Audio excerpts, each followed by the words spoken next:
Hello everyone, welcome back to my channel concept of physics by Anurag Mishra. I hope आप board exam की तैयारी बहुत अच्छे से कर रहे होंगे। इसी तैयारी में कुछ कॉन्सेप्ट आपके सिंपल करने के लिए, न्यूमेरिकल सॉल्व करने के लिए किस तरीके के कॉन्सेप्ट आपको दिए जाएं, उसके लिए एक सपोर्टिव वीडियो हमने बनाया है। यहाँ पे आपको जो प्रूफ करा रहे हैं वो मिरर फार्मूला और उसका मैग्निफिकेशन, इससे रिलेटेड जो भी प्रॉब्लम है उनको हम डिस्कस करेंगे आज के वीडियो में। तो आज जो हमें दर्पण का सूत्र प्रूफ करना है, इसमें हमने क्या किया है, एक कॉनकेव मिरर लिया है। ये कौन सा मिरर है? कॉनकेव, क्योंकि आउटर सरफेस इसकी क्या है? पॉलिश्ड। ये कॉनकेव मिरर है।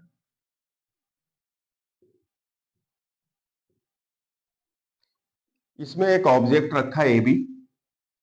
ये रेड लाइन है जो आपको रेड रे दिखाई दे रही है, ये पैरेलल टू प्रिंसिपल एक्सिस, इसको हम बोलते हैं प्रिंसिपल एक्सिस। ये क्या है? Principal axis. प्रिंसिपल एक्सिस, इसको प्रिंसिपल एक्सिस बोलते हैं। इस प्रिंसिपल एक्सिस के क्या है? पैरेलल है, ठीक है, जिसको मुख्य अक्ष बोलते हैं। तो जब कोई भी लाइट रे प्रिंसिपल एक्सिस के पैरेलल रहती है तो वो फोकस से बैक होती है। कहां से? जब रिटर्न होगी रिफ्लेक्शन के पश्चात, तो वो कहां से जाएगी? फोकस से जाएगी। तो ये फोकल पॉइंट को भी ये एक्सप्लेन करती है। जो कोई भी लाइट रे जो पैरेलल जाती है मुख्य अक्ष के, प्रिंसिपल एक्सिस के पैरेलल जाएगी, वो वापस कहां से आएगी? फोकस से आएगी। क्योंकि हमने इससे पहले जो वीडियो आपको बताए थे उसमें हमने एक्सप्लेन कराया था आप लोगों को। जो लेक्चर नंबर 3 आप देखेंगे तो उसमें हमने इंपॉर्टेंट रेस का एक्सप्लेन कराया था। तो उसमें हमने फर्स्ट कंडीशन जब बताई थी कि कोई भी ऑब्जेक्ट अगर इनफाइनाइट पे है तो उससे चलने वाली जो लाइट रे हैं वो मिरर से रिफ्लेक्शन के बाद में किस पे फोकस होती हैं? फोकस पॉइंट पे। तो उस फोकस पॉइंट को वो एक्सप्लेन कर रहे हैं जो पैरेलल जा रहे हैं, ठीक है। अब क्या करेंगे, ये पैरेलल लाइट रे किसके? प्रिंसिपल एक्सिस के। तो ये जब बैक होगी तो इसके फोकस से जाएगी, जो रेड लाइट दिखाई दे रही, ठीक है। अब क्या करेंगे, सेकंड जो ब्लू लाइन हमने दिखाई है, ब्लू रे, ये क्या करेगी? ये किससे जाएगी? इसके सेंटर ऑफ कर्वेचर से। और हमने बताया था कि हरदम सेंटर ऑफ कर्वेचर जो होता है वो ये स्पेरिकल सर्किल जो भी है, इसकी ये क्या है? स्पेरिकल सरफेस है। कोई भी स्फीयर की एक सरफेस होती है, इसका जो सेंटर पॉइंट होता है उसको हम बोलते हैं सेंटर ऑफ कर्वेचर। और सेंटर ऑफ कर्वेचर से चाहे जितनी भी लाइन ड्रॉ की जाए या चाहे जितनी भी रेज इससे पास हो, सभी क्या करती हैं? इसके सरकमफेरेंस पे 90 डिग्री का एंगल बनाती है। ये सबके एंगल क्या होते हैं? 90 डिग्री। किसी भी पोजीशन में आप इसका एंगल देखेंगे वो सब ये क्या है? सेंटर ऑफ कर्वेचर है। तो इसकी स्फेरिकल सरफेस को अगर हम पूरा करें तो जो ये सेंटर पॉइंट हो जाएगा, इसी को हम बोलते हैं सेंटर ऑफ कर्वेचर। तो सेंटर ऑफ कर्वेचर एक किस तरीके से बिहेव करता है? लाइक ए नॉर्मल, जो अविलंब होता है उसकी तरीके से, क्योंकि अविलंब भी अपने सरफेस पे क्या होता है? 90 डिग्री होता है। तो यहां से जाने भी वाली लाइट रे जब रिफ्लेक्ट होंगी इस मिरर से, तो ये वापस उसी पाथ को फॉलो करती हैं, जिससे वो आई है उसी से वापस चली जाती हैं। तो ब्लू लाइन भी आपको एक्सप्लेन करके हमने बताया, क्योंकि ये सेंटर ऑफ कर्वेचर से पास हो रही है, इसलिए मिरर से रिफ्लेक्ट होने के बाद में वापस आएगी। तो रेड लाइट और ब्लू लाइट जिस जगह पे कोलाइड कर रही है, जो कॉन्साइड हो रही है, एक दूसरे को काटेगी, वहां पे क्या बन जाती? इमेज बन जाती है, ठीक है। फिर एक हमने ग्रीन लाइट रे दिखाई है, ये एक्स्ट्रा रे हमने ली है।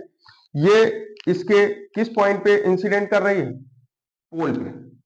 ये पोल पॉइंट पे इंसिडेंट कर रही है, तो ये भी इसी पॉइंट पे, किसी भी पॉइंट पे, यहां पे जब ये पोल पे इंसिडेंट करेगी तो ये भी इसी जगह जो भी इंटरसेक्ट करेगी यहीं से काट के निकलेगी, ठीक है। तो ये एक एक्स्ट्रा हमने लाइन दी है जो ग्रीन से हमने एक्सप्लेन की है, ठीक है। तो एक बार फिर से रिपीट करते हैं। आप डायग्राम का को बनाना अगर सीख गए तो इसके डेरिवेशन में कुछ भी नहीं है। एक बार फिर से आप समझ लीजिएगा कि जो रेड लाइट है ये इंसिडेंट किस पे कर रही है? मिरर के आयमन क्या है? इसके अपर्चर बोलते हैं, इसको द्वारक कहते हैं, ठीक है।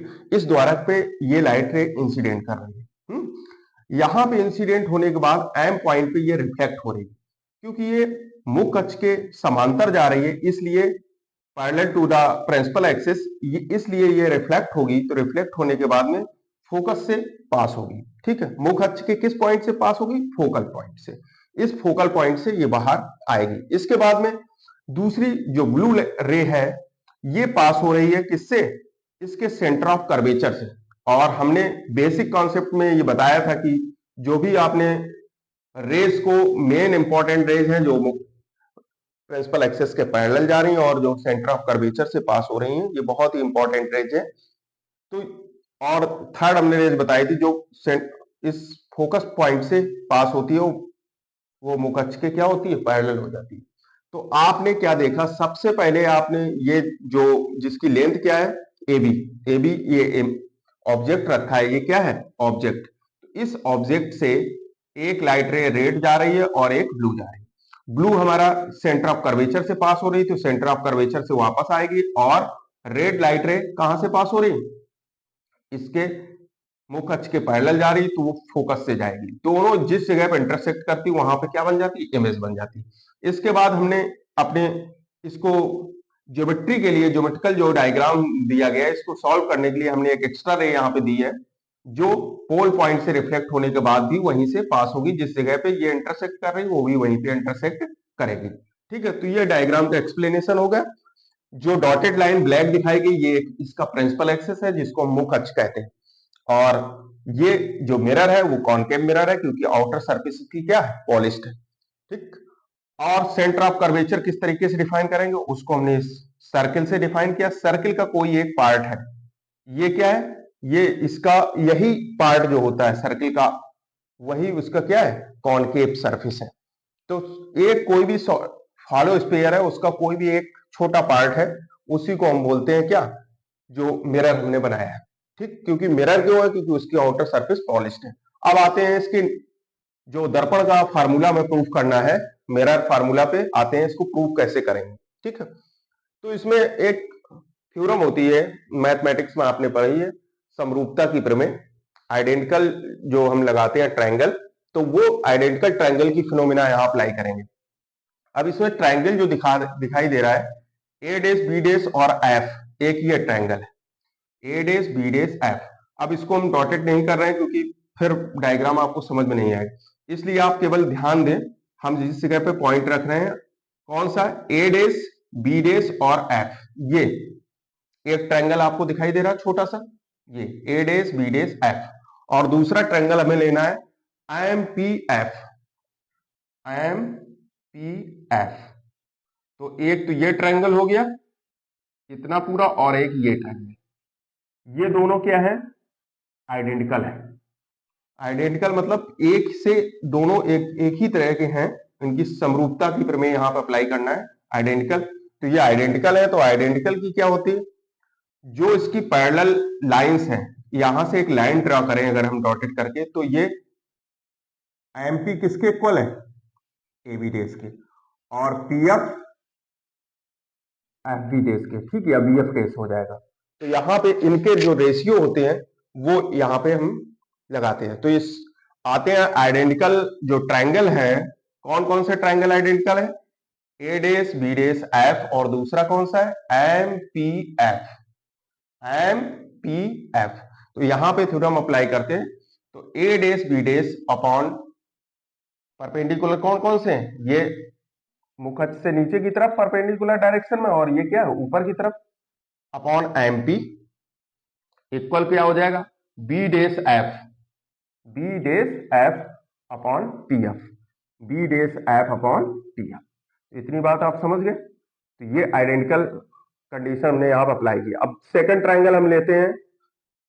सेकंड ट्रायंगल है A P B, A P और बी, एक ये ट्रायंगल इतना जा रहा है। ठीक है, ए पी बी। यहां पे हमने ये लाइन किसके पैरेलल की थी? इसके। ठीक, और ये पैरेलल हो गई थी इसके। ठीक है, इसको हम रेड से दिखा दे रहे हैं। इसके अपॉन हमने किया था इसको, इसकी जो लेंथ थी इसके अपॉन की थी, और ग्रीन से हमने इसका रेशियो किया था। लेकिन अब नेक्स्ट ट्रायंगल आ रहा है ए पी बी, और दूसरा ट्रायंगल ले रहे हैं ए पी बी, आप समझ गए, जो ग्रीन लाइन ये जा रही है ये इसका हाइपोटेनस हाइपोटेनियस, और ये हो जाएगा परपेंडिकुलर, और ये क्या है, बेस है। ठीक, ए पी बी, एक ये हो गया, और दूसरा ट्रायंगल है A days P days, A days P B days, A days P B डेस, मतलब एक अपर ट्रायंगल ये पूरा, और एक ये जो एमएस के साथ ट्रायंगल बन रहा है, मतलब आपको एमएस के साथ ही आइडेंटिकल दिखाना है। तो एक ये ट्रायंगल हो जाएगा इतना, यहां तक जाने के बाद ए डेस पी बी डेस। अब देखो इसमें क्या क्या एक दूसरे के रेशियो में है। एक तो इसकी एमएस की जो लेंथ होगी वो किसके साथ रेशियो बना रही है, ऑब्जेक्ट लेंथ के साथ। तो A dash B dash upon क्या हो जाएगा, ए बी हो जाएगी, A dash B dash upon A B. और दूसरा इसका रेशियो हो जाएगा उसकी जो लेटरल लेंथ है उस पे निकालते हैं। तो यहां के लिए दूसरी लेंथ क्या हो जाएगी, पीबी डेस अपॉन पीबी, यहां तक की length PB dash upon PB, total length. तो ये टोटल यहाँ पीबी डेस हो जाएगी इस जगह पे, और ये टोटल लेंथ क्या हो जाएगी, पीबी। तो ये यहां पे हमने आइडेंटिकल ट्रायंगल अप्लाई किया। अगर आप आइडेंटिकल इसमें समरूपता की प्रमेय अप्लाई कर लेते हैं इस पूरे डायग्राम में, तो फिर आपको सॉल्व करने में कोई प्रॉब्लम नहीं आएगी। अब देखते हैं, देखो तो ये आपको समझ में आ गया होगा कि आइडेंटिकल ट्रायंगल की कंडीशन कैसे अप्लाई किया, आपने क्लास 9th में इस थ्योरम को पढ़ रखा है। अब आते हैं यहां पे जो एमपी, ये जो एमपी दिया गया है, मतलब पोल टू एक अपर्चर पॉइंट है, वहां तक की जो डिस्टेंस होगी वो किसके पैरेलल है, एमएस के पैरेलल है। एमपी इक्वल टू क्या है, ए बी, यही है MP equal to A B. तो आपको क्या करना है, ये वैल्यू यूज करना है, जहां पे एमपी दिया गया वहां पे ए बी रखना है। ठीक, तो यहां हो जाएगा A dash B dash upon, MP की जगह कितना रखना है, A B upon A B, equal क्या हो जाएगा, B dash F upon P F. इसको क्वेश्चन नंबर डाल देंगे फर्स्ट। ठीक है, इसके बाद सेकंड में आते हैं, यहां पे दिया गया है A dash B dash upon A B equal हो जाएगा P B dash upon P B. इसको इक्वेशन सेकंड दे देते हैं। ठीक है, अब इक्वेशन फर्स्ट और सेकंड को इक्वल कर लेंगे। फ्रॉम इक्वेशन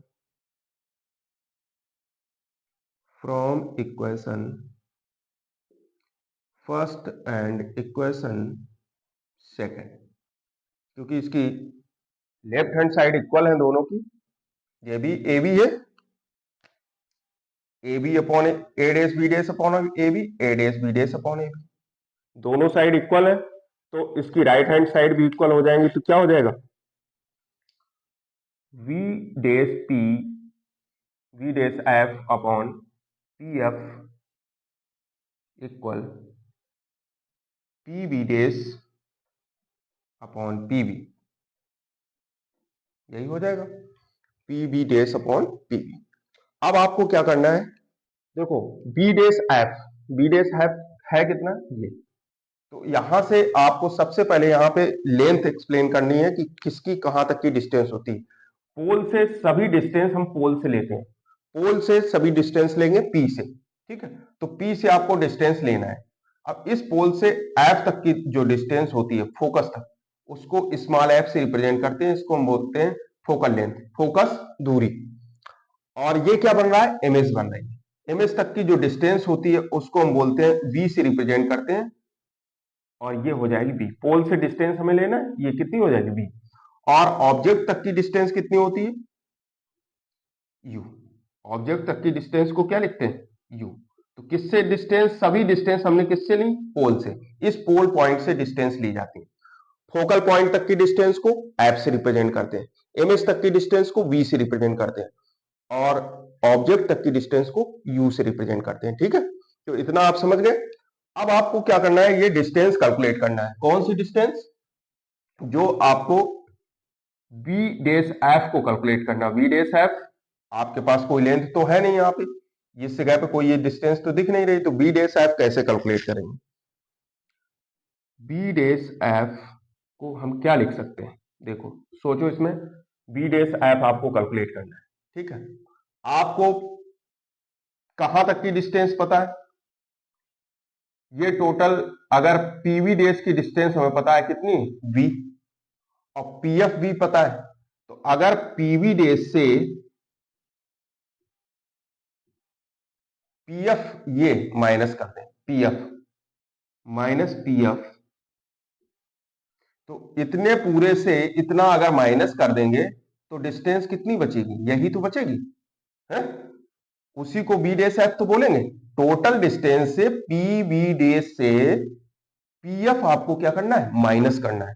तो पीवी डेश माइनस पीएफ, तो ये आ जाएगी डिस्टेंस कितनी, वी डेश एफ। तो वी डेश एफ की वैल्यू कितनी हो जाएगी, अब देखो यहाँ पे ये वैल्यू आपको पीवी डेश यहाँ पे रखना है, ठीक। इसके बाद देखो पीएफ, पीएफ की डिस्टेंस आपको पता है आपको, एफ है, ठीक। पीवी डेश देखो, पीवी डेश की वी है, बिल्कुल सही।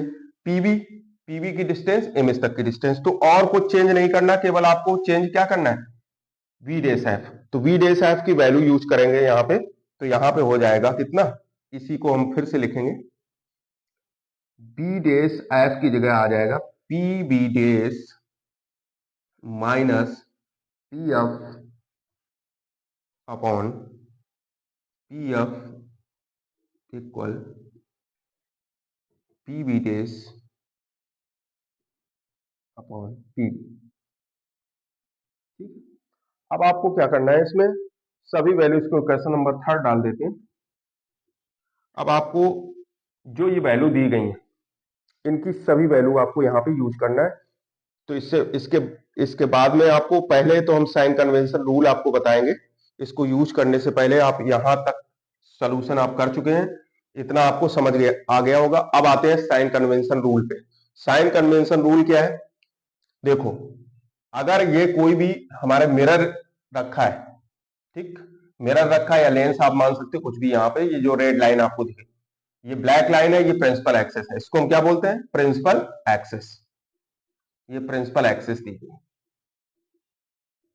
ठीक है, मुख्य अक्ष दी गई, प्रिंसिपल एक्सेस है। तो इस प्रिंसिपल एक्सेस से ये, अब आपको क्या करना है कि साइन कन्वेंशन रूल कैसे अप्लाई करते हैं, क्योंकि लाइट रे किस तरफ से आएगी, इधर से, यहां से इंसिडेंट करेगी इस मिरर या लेंस पे। तो जिस तरफ से लाइट रे आती है, अगर उसके अपोजिट दिशा में कोई भी डिस्टेंस आप निकालते हैं, जैसे ये मिरर है, तो लाइट रे किधर से आ रही, इस तरफ से, आप डिस्टेंस किधर निकाल रहे हैं, इस लाइट रे के अपोजिट डायरेक्शन में। अगर लाइट रे के अपोजिट डायरेक्शन में कोई भी डिस्टेंस कैलकुलेशन करते हैं, तो वो नेगेटिव साइन से इंडिकेट किया जाता है। यहाँ पे अगर इमेज तक की डिस्टेंस u है, ऑब्जेक्ट तक की डिस्टेंस v, u दी गई, और इमेज तक की डिस्टेंस v, और फोकल लेंथ f, और r हमारा सेंटर ऑफ कर्वेचर तक की, मतलब रेडियस ऑफ द कर्वेचर, ठीक। तो ये सभी डिस्टेंस, इसको स्मॉल f से लिखते हैं, ये सभी क्या है, नेगेटिव साइन से ली जाएंगे। क्यों, क्योंकि जो लाइट रे इंसिडेंट कर रही है उसके अपोजिट डायरेक्शन में आप मेजरमेंट कर रहे हैं, किसका, यू, वी और एफ एंड आर का। लेकिन तो इसके अपोजिट, ये अपोजिट डायरेक्शन, ठीक है, तो अपोजिट डायरेक्शन में आप मेजर करेंगे तो ये नेगेटिव आएगा। अगर हमें लाइट रे की डायरेक्शन में मेजरमेंट करना है, तो डायरेक्शन में जब करेंगे तो ये सभी डायरेक्शन में क्या होगा, इस तरफ क्या बनेगा, इमेज बनेगी, तो इमेज तक की डिस्टेंस, जब इस मिरर या लेंस के इस तरफ बनेगी, जिस साइड में लाइट रे इंसिडेंट करने के बाद बाहर जा रही है, रिफ्लेक्ट हो रही है, ठीक है, तो वहां पे इमेज की डिस्टेंस, फोकल लेंथ और रेडियस ऑफ कर्वेचर, ये सभी कंपोनेंट हमारे कैसे होंगे, पॉजिटिव होंगे। और एक चीज और इसमें पता करनी है कि जो इस प्रिंसिपल एक्सेस के, इस मुख्य अक्ष के ऊपर कोई वस्तु रखी है, तो उसकी जो लेंथ होगी वो पॉजिटिव होगी, और मुख्य अक्ष के नीचे की तरफ जो वस्तु रखी है वो नेगेटिव होगी। मतलब ऊपर क्या होगा, ऑब्जेक्ट होगा, नीचे क्या बनेगी, इमेज बनेगी, तो इमेज नेगेटिव साइन से लेंगे और ऑब्जेक्ट को पॉजिटिव साइन से लेंगे, ठीक है। ये छोटा सा साइन कन्वेंशन रूल है। इस रूल को आपको समझने के लिए सबसे अच्छा तरीका ये है कि लाइट रे जिस डायरेक्शन में इंसिडेंट हो रही है, अगर उसके अपोजिट हमें कोई भी मेजरमेंट करना है किसी भी चीज का, या तो हमें ऑब्जेक्ट की डिस्टेंस कैलकुलेट करना है, या फोकल लेंथ कैलकुलेट करना है, या रेडियस ऑफ कर्वेचर निकालना है, ये सब नेगेटिव साइन से लेंगे। और डायरेक्शन, जो लाइट रे की डायरेक्शन में आपको अगर मेजरमेंट करना है तो डायरेक्शन में अगर मेजरमेंट करेंगे तो कितना, उसको पॉजिटिव साइन से लेंगे। मतलब क्या है, दो एरो आपको हमने दिखाया है, एक ये अपोजिट डायरेक्शन का एरो है, लाइट रे का जो इंसिडेंट होता है उसके अपोजिट डायरेक्शन में, और एक एरो हमने दिखाया है वो उसके डायरेक्शन में, क्योंकि लाइट रे इंसिडेंट इस तरफ से होगी, ठीक है, तो इधर जितनी भी दूरियां मेजर करेंगे वो सब पॉजिटिव साइन से होगी, और इस लाइट रे के अगर अपोजिट डायरेक्शन में है तो ये नेगेटिव साइन से। बस एक चीज आपको ध्यान रखना है, इसको पॉजिटिव लेंगे और ये नेगेटिव, ठीक है। तो इतनी बात आप समझ गए, इसको नोट कर लें। अब इसमें यहां तक आपने कैलकुलेशन कर लिया, अब आपको वैल्यू यूज करना है। तो देखते हैं पीवी डेज कितना है। पी से बी तक की डिस्टेंस इमेज डिस्टेंस होती है, इमेज को बी से रिप्रेजेंट, जो इस पोल से इमेज तक की डिस्टेंस जो कैलकुलेट करते हैं उसको बी से रिप्रेजेंट करते हैं, और इमेज तक की डिस्टेंस को बी से लिखेंगे। अब देखिए साइन कन्वेंशन रूल भी अप्लाई करना है इसमें, क्योंकि ये लाइट रे इधर जा रही है लेकिन हम डिस्टेंस कहां से मेजर करना है, पोल टू इमेज पॉइंट, तो इमेज पॉइंट तक हमें डिस्टेंस मेजर करना, तो हम यहीं से तो करेंगे, तो इस लाइट रे के अपोजिट जा रहे हैं, अपोजिट होगा तो ये क्या कैसा हो जाएगा, नेगेटिव, तो v को हम पीवी डेज में v हमारा नेगेटिव होगा, ठीक, इतनी बात समझ में आ गई। अब आते हैं P F days, P F days calculate करेंगे, तो पी एफ डेज कितना है, ये मेजर कहां से कर रहे हैं, इस डायरेक्शन से, इधर जा रहे हैं ना, तो अपोजिट जा रहे हैं इस लाइट रे के, इसके अपोजिट जाएंगे इस लाइट रे के, तो अपोजिट डायरेक्शन में एफ भी हमारा कैसा होगा, नेगेटिव, तो ऑलरेडी नेगेटिव साइन है तो एफ क्या हो जाएगा, पहले हमने यहीं पे नेगेटिव एफ दिखा दे रहे कि आपको समझ में आ जाए एफ नेगेटिव क्यों लिया है, ठीक है। अब आप क्या करेंगे, ये वैल्यू आपने रख दी ऊपर, पीवी डेज और माइनस पी एफ। अब आते हैं पी एफ, यहां पे देख लीजिए, वही करना है पी एफ, तो आप समझ गए फोकल लेंथ है, तो ये हो जाएगा माइनस का एफ, ठीक है, इक्वल, इसमें आते हैं पीवी डेज। पीवी डेज क्या है, इमेज तक की डिस्टेंस कैसी होगी, नेगेटिव होगी, अपॉन पीवी ऑब्जेक्ट तक की डिस्टेंस है, हम किस तरफ से ले रहे हैं, यहां से लेके इस लाइट रे के अपोजिट जा रहे हैं, जो अपोजिट जाएंगे तो कैसी होगी, नेगेटिव होगी, क्योंकि साइन कन्वेंशन रूल बहुत जरूरी है, अगर उसको यूज नहीं करेंगे, और क्या होता है लास्ट में आप यूज करते हो, जैसे ही वैल्यू आप यूज करें वहीं पे साइन कन्वेंशन अप्लाई करेंगे तो आपको कोई कंफ्यूजन नहीं होगा। कुछ लोग क्या करते हैं, लास्ट पूरे डेरिवेशन को कर लेते हैं, बाद में साइन कन्वेंशन अप्लाई करते हैं, तो आप वहां पे कंफ्यूजन होता है। जब आप इनकी वैल्यू यूज करें, जब कैलकुलेशन कर रहे हैं, जब वैल्यू यूज करें तो वहीं पे साइन कन्वेंशन अप्लाई कर दें, तो साइन कन्वेंशन अप्लाई करने के बाद देखो कितना आराम से आप कर लेंगे, v जो माइनस साइन है ये कैंसिल हो जाएंगे ऊपर नीचे के, यहां पे देखो क्या होगा, माइनस का v minus minus plus, plus F upon minus F, यहां क्या हो जाएगा, b अपॉन यू हो जाएगा ना।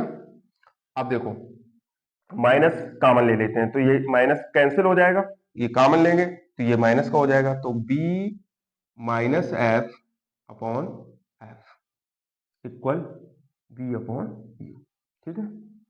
अब क्रॉस मल्टीपल करेंगे, तो क्रॉस मल्टीपल करेंगे तो क्या हो जाएगा, ये जो टर्म दिया गया है इसका मल्टीपल इससे करेंगे, इसका इससे क्रॉस मल्टीपल कर दो, तो कितना आ जाएगा, अब u b माइनस एफ, यहां हो जाएगा b f, ठीक है, u का मल्टीप्लाई कर लेंगे तो यहां पे मिलेगा u b minus u f equal आ जाएगा b f, ठीक।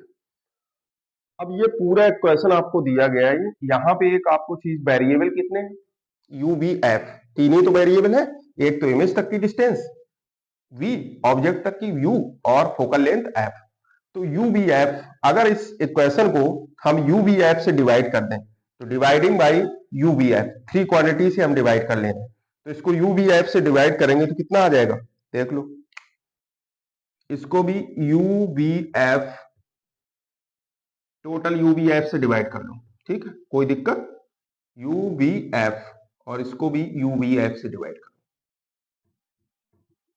ठीक, दोनों साइड को u b f से डिवाइड किया, तो यहाँ कितना मिलेगा, जब u भी f से डिवाइड कर लेंगे तो कोई चेंज तो होगा नहीं, ये दोनों कैंसिल हो जाएंगे, ठीक है, तो यहां मिलेगा u b upon U B F minus U F upon U B F equal, यहां पे कैंसिल हो जाएंगे टर्म, कौन कौन से, बी एफ से बी एफ कैंसिल हो जाएगा तो यहां बचेगा 1/u।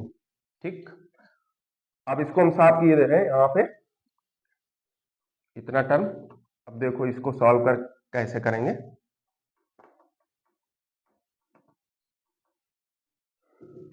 इसमें टर्म जो कैंसिल हो जाएंगे, यूबी से यूबी कैंसिल हो जाएगा तो यहां मिलेगा कितना, 1/f मिलेगा। कितना मिलेगा, 1/f माइनस u से u कैंसिल होगा, f से f कैंसिल हो जाएगा तो यहां मिल जाएगा 1/v। ठीक है, इक्वल 1/u। तो यहां से हो जाएगा 1/f इक्वल टू 1/v या 1/u प्लस 1/, या इसको जब इस तरफ ले जाएंगे तो ये प्लस का होगा 1/v प्लस 1/u। ठीक है, तो ये लेंस का फार्मूला है, इसी को हमें प्रूफ करना था। ये आप इसको प्रूफ कर लीजिए। किसी भी जगह कहीं कोई प्रॉब्लम आपको आए तो आप कमेंट में लिखें तो हम एक्सप्लेन करके आपको बताएंगे। ठीक है, आई होप आपको ये पूरा फार्मूला प्रूफ करना आ गया होगा। तो 1/f is equal to 1/v plus 1/u, इसको न्यूमेरिकल में बहुत यूज करते हैं और जब मैग्निफिकेशन अभी हम कैलकुलेट कराएंगे तो वहां पे भी इसका यूज करेंगे। तो इसको सॉल्व कर लें। मैग्निफिकेशन, मैग्निफिकेशन आपको कैलकुलेट करना, अभी आपको हमने ले इसका मिरर फार्मूला प्रूव कराया था। 1/f इज इक्वल टू कितना निकला था, 1/f equal 1/p plus 1/u। ये अभी आपने फार्मूला प्रूव किया था। अब आपको मैग्निफिकेशन कैलकुलेट करना है। सेकेंड हेडिंग हमने बताया था मैग्निफिकेशन। मैग्निफिकेशन जो होता है वो रेशियो होता है इमेज अपॉन ऑब्जेक्ट, या distance from the pole to image और distance from the pole to object, इनका जो रेशियो होगा उसको हम बोलेंगे मैग्निफिकेशन। तो मैग्निफिकेशन कैलकुलेट करना है तो magnification three types. One, lateral magnification, इसको बोलते हैं lateral magnification, lateral magnification, areal magnification, areal magnification, इसके बाद एक्सियल मैग्निफिकेशन, इसके बाद एरियल मैग्निफिकेशन, एरियल मैग्निफिकेशन। ठीक, ये थ्री टाइप्स के मैग्निफिकेशन होते हैं। अब देखो एक एक स्टेप को समझते हैं। लैटरल मैग्निफिकेशन, लैटरल क्या है, जो इस प्रिंसिपल एक्सिस पे ऑब्जेक्ट की जो डिस्टेंस है एबव, मतलब हाइट के टर्म में अगर हम आप ले रहे हैं इसको, तो ये हो गए लैटरल पॉइंट ऑब्जेक्ट और एमएस के लिए। तो अगर प्रिंसिपल एक्सिस से ऊपर या नीचे, तो प्रिंसिपल एक्सिस जो होती है साइन कन्वेंशन रूल के हिसाब से इस प्रिंसिपल एक्सिस के ये है, ऊपर ऑब्जेक्ट रखा है एमएस जैसे यहां पे बन रही है और इस जगह कोई मिरर रखा है। ठीक है, तो ऑब्जेक्ट जो ऊपर होता है वो पॉजिटिव लेते हैं साइन कन्वेंशन से, ये नेगेटिव साइन से लेते हैं। ठीक है, अब आपको यहां पे जो कैलकुलेट करना I/O, ये हो जाएगा -B/U, डिस्टेंस जो ले लेंगे, या फिर आप यहां पे डिस्टेंस ले सकते हैं ऑब्जेक्ट से पोल टू ऑब्जेक्ट तक की डिस्टेंस क्या है U, और इमेज तक की डिस्टेंस V, या इन दोनों का रेशियो निकाल सकते हैं इमेज अपॉन ऑब्जेक्ट और विद नेगेटिव साइन। नेगेटिव हो जाएगा, क्यों, क्योंकि V हमारा नेगेटिव हो जाएगा और U कैसा होगा, पॉजिटिव। तो ये एबव और डाउनवर्ड कंडीशन है, जो प्रिंसिपल एक्सिस से ऊपर है वो पॉजिटिव साइन से लेंगे, नीचे को नेगेटिव साइन से। ठीक है, तो यहां पे इसको हम कैलकुलेशन भी कर सकते हैं, क्योंकि 1/f इक्वल होता है 1/v माइनस 1 प्लस 1/u। ठीक है, इसका कैलकुलेशन अभी हम बताएंगे, पहले देख लेते हैं एक्सियल मैग्निफिकेशन। एक्सियल मैग्निफिकेशन क्या है, यहां पे क्या है, एक्सिस पे वेरिएशन हो इमेज का तो हम उसको डिफरेंशिएट कर देते हैं dv/du के साथ में, मतलब variation in image upon variation in object. जैसे delta v upon delta u लिखते हैं, delta v upon delta u, क्योंकि इमेज का जो बहुत ही delta T tends to 0 time पे जो इसका वेरिएशन है वो डेल्टा टी है अपॉन डेल्टा यू। तो इसको हम लिख सकते हैं डीवी अपॉन डी यू, इसको लिखते हैं v अपॉन यू का होल स्क्वायर। अगर एक्सियल मैग्निफिकेशन आपको कैलकुलेट करना है तो दोनों का जो डिस्टेंस प्रिंसिपल एक्सिस से निकालने हैं पोल टू, जो मुख्य अक्ष से इसके पोल पॉइंट जो इसका ध्रुव दिया गया है, इस पोल पॉइंट से अगर डिस्टेंस निकालने तो दोनों की डिस्टेंस का क्या करते हैं रेशियो, इमेज अपॉन ऑब्जेक्ट, और दोनों का क्या कर देते हैं स्क्वायर। ठीक, इसके बाद एरियल मैग्निफिकेशन मतलब एरिया ऑफ द इमेज। तो एरिया आप कैलकुलेट करते हैं किसी इमेज का, स्फेरिकल साइज की अगर इमेज है तो उसका एरिया क्या हो जाएगा पाई आर स्क्वायर। तो या फिर विड्थ और लेंथ दी गई है तो लेंथ और विड्थ का मल्टीप्लिकेशन हो जाएगा। ठीक है, तो एरियल मैग्निफिकेशन जो होता है उसको एम स्क्वायर से रिप्रेजेंट करते हैं।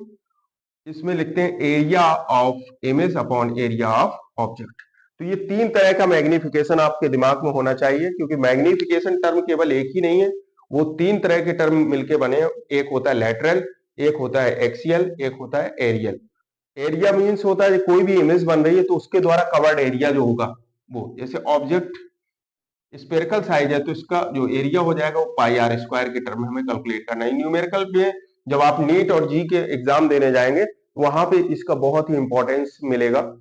इसलिए अभी आपको अपने दिमाग में रखना चाहिए कि इस मैग्निफिकेशन में थ्री टाइप्स का मैग्निफिकेशन होता है। One is the lateral, axial और एरियल मैग्निफिकेशन। अब हम बात करते हैं लैटरल मैग्निफिकेशन की। तो लैटरल मैग्निफिकेशन कैसे कैलकुलेट करेंगे, using mirror formula. Mirror formula का यूज करेंगे, मिरर फार्मूला। तो मिरर फार्मूला क्या होता है आपके सामने है, ठीक है, 1/f equal to 1/v plus 1/u। अब आपको क्या करना है, v अपॉन यू निकालना है यहां से। तो क्या करेंगे, v से मल्टीप्लाई कर लेंगे, तो v upon f, v upon v plus v upon u। v से v कैंसिल हो जाएगा, ठीक, तो यहां से बन जाएगा v upon f 1 plus b upon u। Framing check कर लेते हैं। आप देखो यहां से माइनस को ट्रांसफर करना है, ठीक है, तो यहां पे आ जाएगा v upon f minus 1 equal v upon u। ठीक, अब v अपॉन u हमारा है कैसा, नेगेटिव, तो इससे माइनस साइन कॉमन माइनस लेंगे कॉमन, तो ये हो जाएगा 1 minus v upon f equal minus v upon u। ठीक, तो यहां से आ जाएगा f minus v upon f equal आ जाएगा v अपॉन u। ठीक, ये माइनस v अपॉन u की वैल्यू कितनी है, यहां पे आपको ये टर्म मिल जाएगा, माइनस v अपॉन यू की वैल्यू मिलेगी कितना, f minus v upon f। तो मैग्निफिकेशन जो लैटरल मिलेगा m इक्वल कितना मिल जाएगा, f minus v upon f। ये आपने कैलकुलेशन किया है, ये लैटरल मैग्निफिकेशन आपने कैलकुलेट कर लिया यूजिंग फार्मूला ऑफ दर्पण। लेंस के फार्मूले का यूज, मिरर के फार्मूले का यूज करने के बाद में आपने ये सॉल्व किया है। ठीक, तो इसको सॉल्व कर लीजिए। प्लीज चैनल को लाइक एंड सब्सक्राइब करने। आई होप आपको लेंस मिरर जो भी आपने फार्मूला प्रूव किया है वो प्रूव करना आया होगा। आप अगर स्टेप टू स्टेप देखेंगे, और मैग्निफिकेशन कैसे कैलकुलेट करते हैं, मैग्निफिकेशन थ्री टाइप्स एक समराइज कर देते हैं, वन इज द लैटरल, इसके बाद में एक्सियल और एरियल मैग्निफिकेशन। तो इसको भी आपको समझ में आ गया होगा। ठीक, तो ये वीडियो आपको बहुत पसंद आया होगा, प्लीज कमेंट में जरूर शेयर करें और चैनल को लाइक एंड सब्सक्राइब कर दें और बेल आइकन को प्रेस कर दें, जिससे इससे संबंधित जितने भी इंपॉर्टेंट न्यूमेरिकल हैं उनको भी हम एक्सप्लेन करेंगे, जिससे उसका वीडियो आपके पास टाइम से पहुंच जाए। Thank you.